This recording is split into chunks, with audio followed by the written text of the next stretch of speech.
7, 6, 5, 4, 3, 2, 1. How do I look? Do I look ridiculous? I feel ridiculous.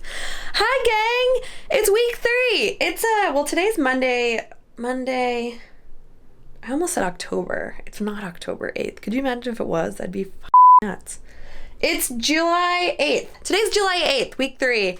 Week 3. What are we doing today? Today's Badass Lady Gang. I'm about to get going. And then tomorrow is a speed day. All right, let's go to Badass Lady Gang. Woo!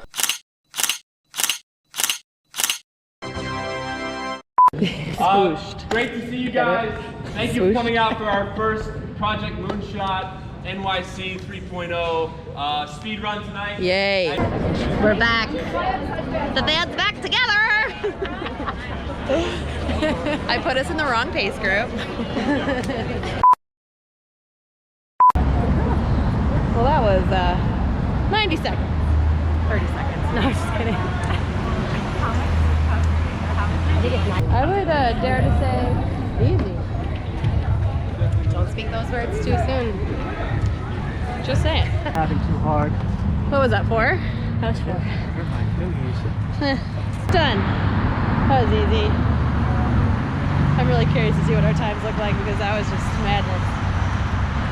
Back to Nike. Moonshot 1 done. They switched that up on us at the last minute, which was fine. We were supposed to do 8 by 90 seconds with a 90-second recovery. I did 10 by 90 seconds with a 90-second recovery. No idea what paces we were supposed to be hitting. The beautiful thing about Moonshot is that you get pacers, so they do all the work. Well, they don't do all the work. You do work. But they do the pacing work, but it was the first Moonshot, so it was kind of a shit show, which is like to be expected when you have 400,000 people trying to figure out how to run. So it was fun. I am so glad it's back. I don't know how much of Moonshot I'm gonna get to go to because my plan is different than what the Moonshot is on. I'm doing the Moonshot plan, I'm just 2-3 weeks ahead, so I don't know how this is gonna work. I hope it works out that I can go often because having that team support is so clutch. Today I felt fine, like I felt really good the whole time, so it's distracting, it's whatever. Looking at my times afterwards were fairly constant, so despite the constant threat of running into someone or getting run over, I think we did good. What did I want to say? I'm super tired. My body hurts. I went to physical therapy today. My calves are very tight. I ran on a treadmill last week and my stride is very different when I run on a treadmill. So my calves are really acting up. So this week is all about really recovering well and being smart. Thursday I have mile repeats, so today and tomorrow is all about, well, today I'm going to bed. I'm like literally going to bed right now. I'm closing my eyeballs as I talk. Tomorrow is going to be a big recovery day. I think I have like 5 recovery miles, and then I'm going to spend a lot of time on a foam roller. I didn't do strength today because Michael didn't, he said to hold off on it until tomorrow and just focus on doing my speed day. Give my body another day to chill out because my calves are hard as rocks and they're just real mad about everything. I don't know why I'm talking like this. I'm just so tired. Yeah. Oh, my GoPro. I didn't shoot a lot because that GoPro I'm pretty sure is defective. I got a brand new Hero 7 with like the stabilization because all of you love to complain about how shaky my videos are. So I was gonna throw you a bone and buy that stupid ass GoPro, but it's broken and today it overheated. Like it lost its battery in 5 minutes and it was so hot it was burning my leg, which was in my pocket. So imagine trying to fucking run 90-second repeats and having a burning GoPro in your friggin' pocket. So that was pretty aggravating. I'm pretty angry about it, GoPro. So mad. So I think I need to contact them and get a new one because it's been freezing and doing all sorts of weird stuff and I did a reset and it still sucks.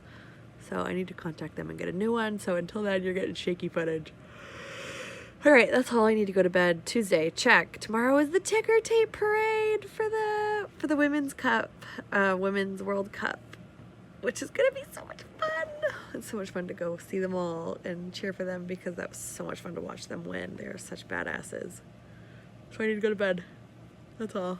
Okay, these next series of clips that you're about to see, I did a terrible job, and I'm not even going to try to string these together in a coherent story because there isn't one. But these next series of clips I had, like, this is, I'm still amazed that Nike hooked this up, but I was a part of a campaign called Dream With Us this year, and I was a dream leader. We went to Paris to see the World Cup. We were at the USA Thailand game. It was the most incredible trip. We were there for like 72 hours. It was so much fun. It was so incredible. It was so much fun to be a part of that. This trip was very transformative for me because I have always felt so, I want to say confused because confused isn't the right word, but I've just felt off. For a long time, I really struggled to call myself a runner. And then I felt weird calling myself an athlete. And I always just felt so uncomfortable in the athletic space because of my history with athleticism. I just never thought I could be a part of this world. I was always a part of the art world. I was a theater person. And I guess I really struggled to understand what it meant to be an athlete. And I've never really spectated sports. I don't watch anything. I don't watch track and field. I don't, like, this, it's all still so new to me. I played golf when I was little, but then I quit pretty quickly because, I mean, that's a complicated story. But when we were in Paris, we had the opportunity to go to their pop-up space. In France, Nike had this super rad pop-up space, and in that pop-up space where we did a workout, we got to go upstairs, and they had this, like, room full of a bunch of ads that they've run through the years advocating for women in sport. Everything from, like, running in the Olympics to Serena Williams' outfits were there, and John Benoit Samuelson's kit was there from the Olympics, and there were all these ads, and I was looking at them, and it just, like, really made me start to put, it almost feels like I have all the puzzle pieces in front of me, and I'm trying to piece together this puzzle of my identity. Not even my identity as an athlete, but my identity in general, and, like, coming to terms with the fact that I am the one who is stopping myself from feeling like I can be a part of this world. And it just, like, really made me wonder, like, before this, I wasn't versed in what the women's world team was going through with their fight for equal pay. I wasn't aware that they had started a women's league after the '99 World Cup, and that the women's team closed, that the Soccer Federation had closed the women's league but kept the men's alive, even though the men's was like 3 times more in debt than the women's and isn't projected to break even. The 30 for 30 podcast does a very good job going in depth of this, but it's just a bunch of bullshit. It's been bullshit forever. They, like, the equal pay, I felt so embarrassed that I didn't know about it, and that I wasn't involved in caring, and that I didn't watch women's sports, and that I didn't watch soccer, and I didn't understand the rules. And even being there, like, I felt embarrassed to ask what was going on. But this World Cup, like, I really got into it, and I learned, and I asked, and I got involved, and it's so fun and exciting to watch a team of that caliber and of that athletic level. Like, they're so good. Our women's team is so good, and they're so entertaining. It really made me think, and I truly do believe that a big reason why women don't watch sports, women's sports in particular, the way men spectate sports is, I do think it's almost triggering, because for women aren't sold sport, they're sold weight loss.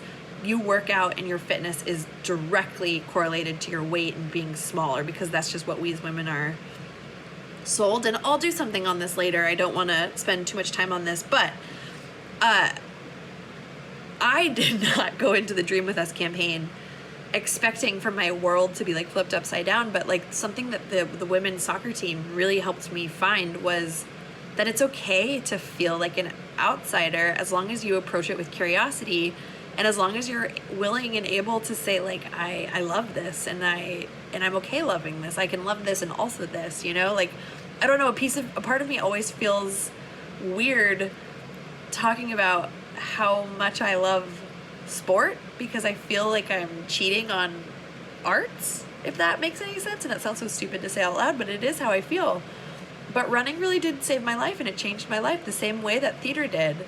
It's just another muscle and another like beautiful color. It's like in the canvas of you know, like my world, if they all are so many different colors and so many different types of brushes that I get to paint with, it's limiting to like narrowing yourself into one focus is limiting, and opening yourself up to everything is what it's all about. So these next clips are what you're going to see from the parade and the after celebration that we got to go to, and we got to see this absolutely incredible speech by Megan Rapinoe, who is, I'm speechless. She's absolutely remarkable. So there's no through storyline for these, but enjoy.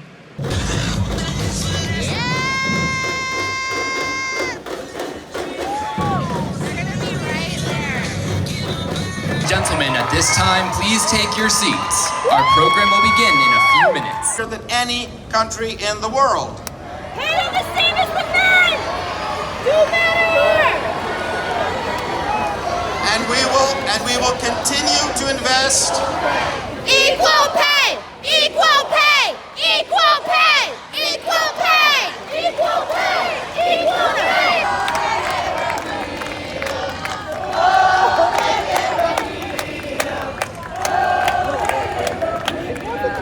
This is crazy. This is absolutely insane. Such at a loss for words. I mean, I'll find them, don't worry. But ridiculous. First and foremost, my teammates. Just shout out to the team. This group is so resilient, is so tough, has such a sense of humor. It's just so badass. Like, there's nothing that can phase this group. We're chilling. We got tea sipping. We got celebrations. We have pink hair and purple hair. We have tattoos and dreadlocks. We got white girls and black girls. And everything in between. Gay girls. Straight girls and gay girls.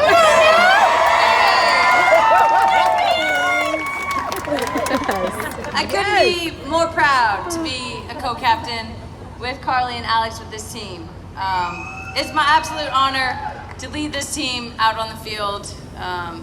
There's no other place that I would rather be, even in the presidential race.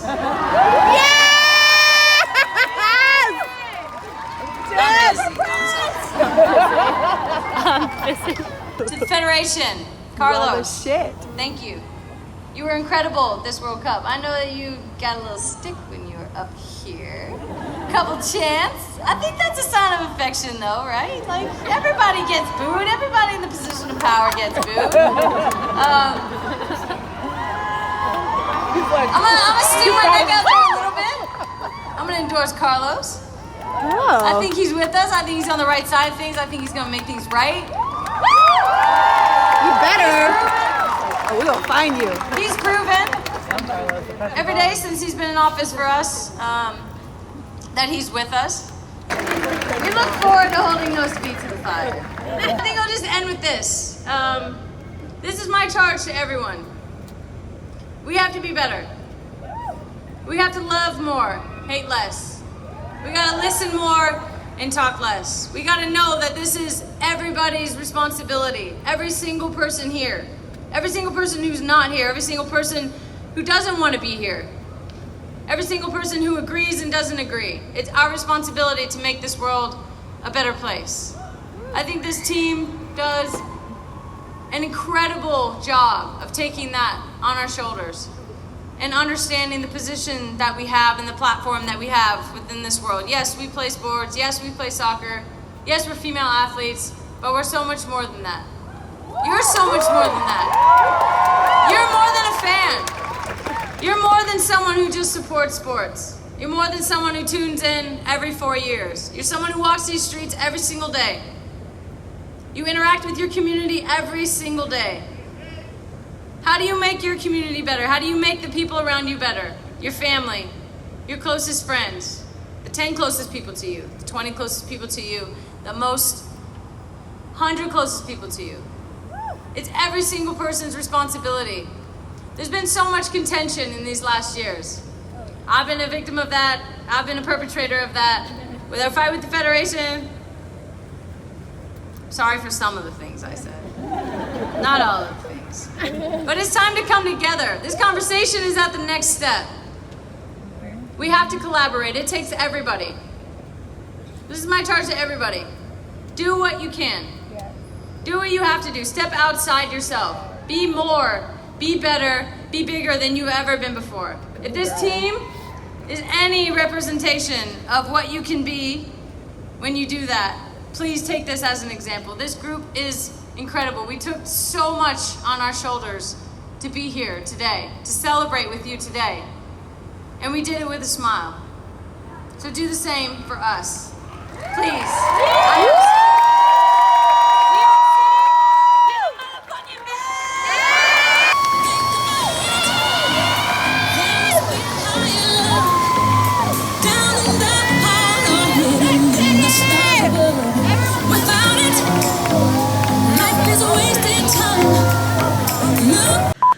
Bedside chats are becoming a thing. This is the only time I can remember to grab a camera and talk to it because my days are so crazy. Today was bananas. I am so in love with the U.S. women's soccer team, and that speech that Megan Rapinoe gave today, magic. That part about communities and looking around you and seeing like how can you be a better part of your community and be a stronger part of your community. Everything. It's later than I want it to be. It's 10 o'clock. I have to wake up. Tomorrow I'm waking up at 4:45 because I have to get to Manhattan because I'm going to the East River track to run with a bunch of kooks bright and early to do mile repeats. I just sent Coach Stowe, a panicked text message because I read it as 4 by 6 22-minute miles, and I was like, what? I can't do that. And then I read that it's the wrong workout because we had to swap things around, and it was 10 by 1 minute at 6:22. So I was like, just kidding, Amber, you didn't see this text message, don't worry about it, everything's fine. But still, tomorrow looks like a hard workout. It's like 7:21, 6:46, I want to say, 2 at 6:46, and then 1 at 6:22. So I don't know if I can do that, but it's not the point. The point is effort. The point is giving your best and seeing what happens. Remember the first time I did this when that would have been like a panicked crying, like, I don't think I could do this. Don't freak out, don't freak out, don't freak out, don't freak out. I'm in panic mode. I'm shaking. Oh my God, I'm so scared. I remember it like it was yesterday. But I mean, honestly, I don't think I could do it. So we'll see. We'll see if I prove myself wrong. And then I'm going to play golf all day with my sister for a thing. So I'm tired. I'm going to bed. Good night.